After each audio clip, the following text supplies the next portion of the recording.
Salute and welcome to another episode of the Atelier D. And for today's episode, I thought I'd jump back into one of the stories I've written. This is actually one of my earlier stories. Actually, not. Let me rephrase that. One of the first stories that I wrote. It's I titled it "Payback." In chapter 1, I titled The New Beginning. Danny Kenway arrived at the University of Macon quietly. A soft-spoken freshman in dark clothes with eyes that scanned more than they started. His steps were measured, his presence muted. His dorm mate, Jimmy Penn, was stuck quite opposite. TikTok charm, football hoodie, chaotic enthusiasm. Kenway, right? Man, this place is lit. Decent beds and girls who like influencers, Jimmy said. Tossing his duffel across the room like a grenade. Danny unpacked methodically. Books, binders, a leather-bound journal labeled PE, tucked beneath folded hoodies. Later, at a campus retreat, he met 4 students who stood out immediately. Melina Moreno, I should say. Warm, thoughtful, a natural listener. She passed around snacks and stories like they were lifelines. Zay Jace. Eccentric, systems obsessed, always spiraling into theories no one asked for but couldn't stop listening to. Julie Rents, an art major with the posture of someone used to being overlooked. She barely spoke, but sketched consistently. Medina Aubrey. Sharp-tongued, disruptive, and antagonistic. The kind of person who weaponized attention. At one point, Marina snatched Julie's sketchbook and flipped through it with a laugh. Gear drawings, she scoffed. What is this? Tech support meets trauma bonding? Julie reached for the book, but Marina yanked it higher.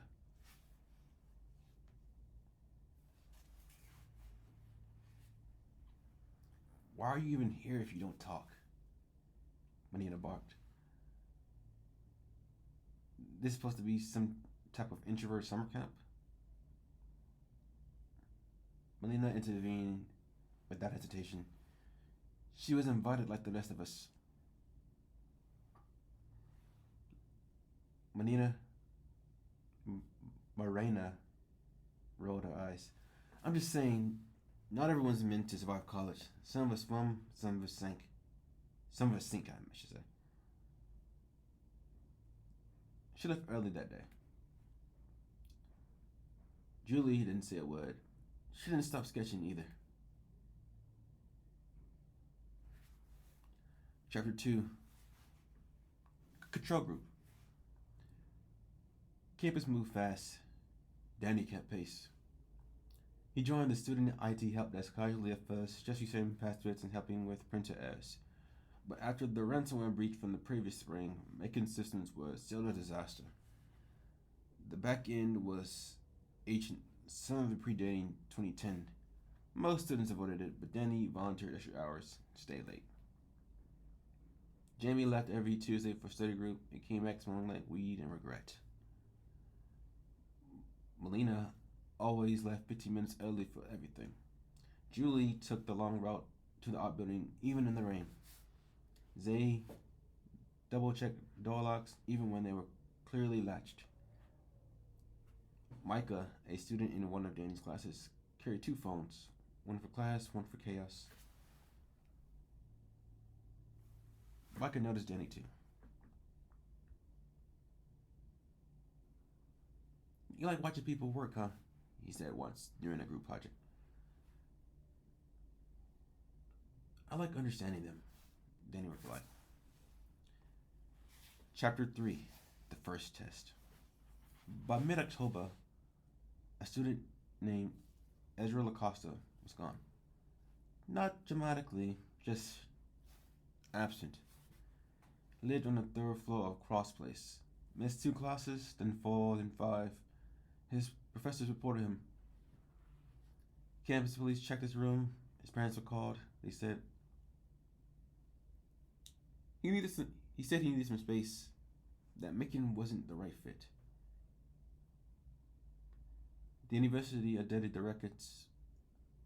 Ezra was removed from housing and class roles within the week. Jamie shrugged. People flake.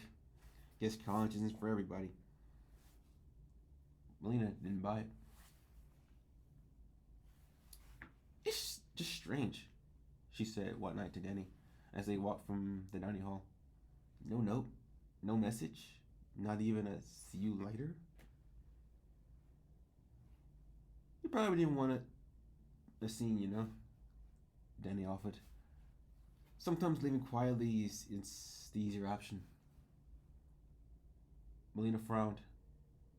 It just doesn't feel right. Meanwhile, Marina Aubrey's behavior escalated. She mocked students in class, called Melina Mother Teresa. Once shoved a girl in the dining hall after disagreement over seating. The eye gave her a warning. Professors whispered. No one intervened. One day, she was loud and brash in the courtyard.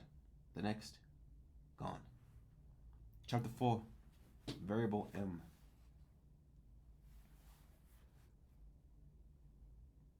Marina woke up in darkness, groggy, arms bound loosely to a metal chair. A hanging bulb buzzed above her, concrete walls, a blinking red camera, a distorted voice cracked from an unseen speaker. You use your words to tear others down, to protect your pain. Today you'll speak, and every word will cost you something. In front of her sat a modified oxygen mask, a note beside it. Speak 3 apologies. Each lie tightens the seal. The truth sets you free. Lie 3 times, and the seal won't open.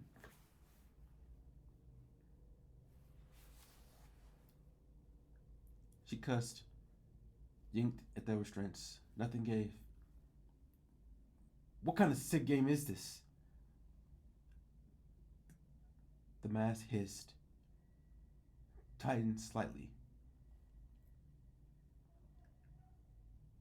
Her breathing grew ragged. She tried again. I'm sorry for being mean to that girl. I was...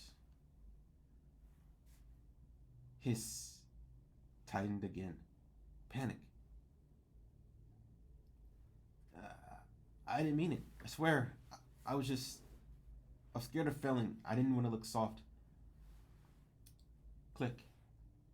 Release. One lock undone. But she kept rumbling. This is insane. Wherever you are, you're dead when I find you. Hiss. Click. Still engaged. Final lock. The mask clamped shut. She gasped, struggled, then stilled. Chapter 5. Trial Run.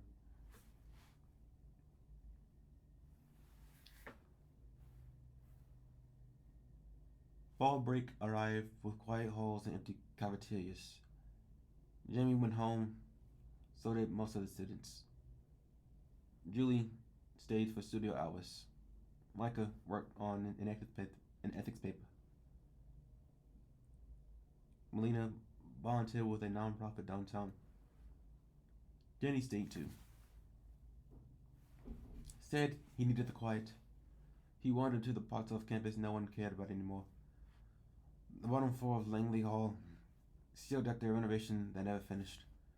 Broken vending machines, forgotten posters, dust everywhere.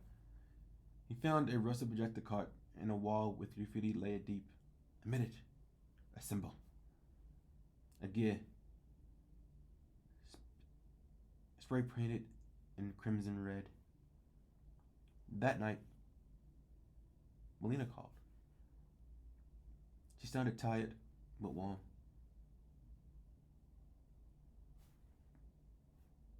These kids today, she said. One asked me if I ever cry in the bathroom like your mom does. I mean, what do you even say to that? I don't know, Danny admitted. But I'm glad they had you to ask. Pause. Then softly, I, I, I think I started to care about you more than I ever expected to. Another pause. Then, I care about you too, Danny. They didn't say much else after that. Some things didn't need more words. Epilogue. After the snow. The first snow came, early. Just enough to frost the rooftops. Just enough to quiet the noise. Danny walked to class in silence, hoodie drawn tight. He watched the footprints he left behind vanish into slush. Snow tapped at the windows. The semester was over, but something else was just beginning. And with that, that concludes this week's episode of The Inner D. I will see you on the next episode where I'll be going into